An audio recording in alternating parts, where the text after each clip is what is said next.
வணக்கம் நண்பர்களே, welcome to my channel.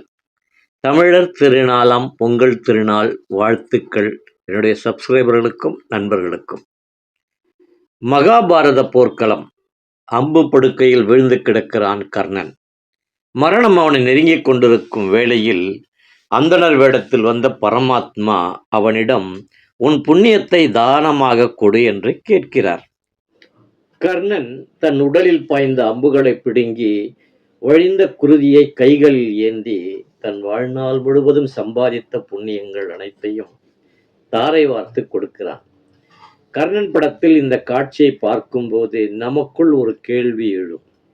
இவ்வளவு புண்ணியம் செய்தவனுக்கு ஏன் இந்த துயரமான மரணம் என்று. இதே கேள்வியை தான் சூரிய பகவான் சிவபெருமானிடம் கேட்டாராம்.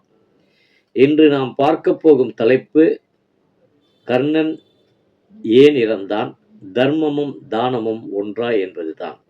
வாருங்கள் பதிவுக்குள் போகலாம். கர்ணன் இறந்து விட்டான். தன் மகனின் மறைவை தாங்க முடியாத சூரிய தேவன் ஈசனை சந்தித்து, பரம்பொருளே, என் மகன் கர்ணன் செய்த புண்ணியங்கள் மலை போன்றது. அதை அவன் கிருஷ்ணருக்கு தானமாக தந்த பிறகு அவன் இன்னும் பெரிய புண்ணியவானாக ஆகியிருக்கணும். பிறகு எப்படி மரணம் அவனை நெருங்கியது? இது அநீதி இல்லையா என்று கேட்டாராம். ஈசன் புன்னகை செய்தபடியே, அங்குதான் ஒரு நுட்பமான ரகசியம் ஒளிந்திருக்கிறது. தானம் என்பது வேறு, தர்மம் என்பது வேறு. தானம் என்பது ஒருவரது நிலையை அறிந்தோ அல்லது அவர் வந்து கேட்டாலோ கொடுப்பது.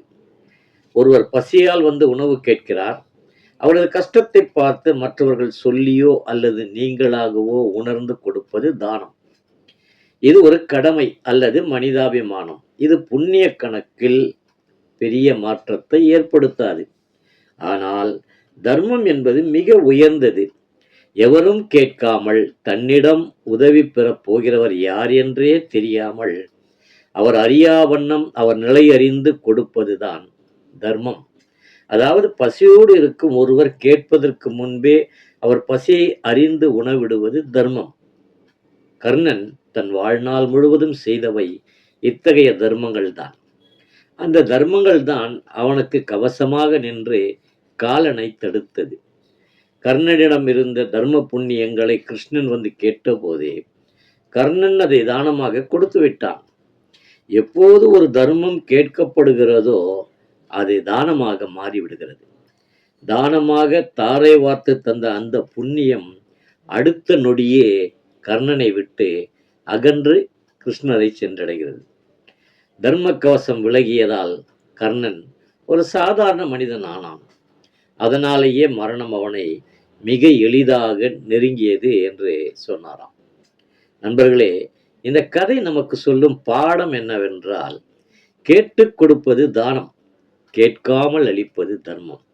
அதன்படி பார்த்தால் இன்று நாம் செய்யும் உதவிகள் விளம்பரத்திற்காகவோ அல்லது கைமாறு கருதியோ செய்கிறோமா? இல்லை. அடுத்தவர் தேவையை அவர் சொல்லும் முன்பே உணர்ந்து செய்கிறோமா?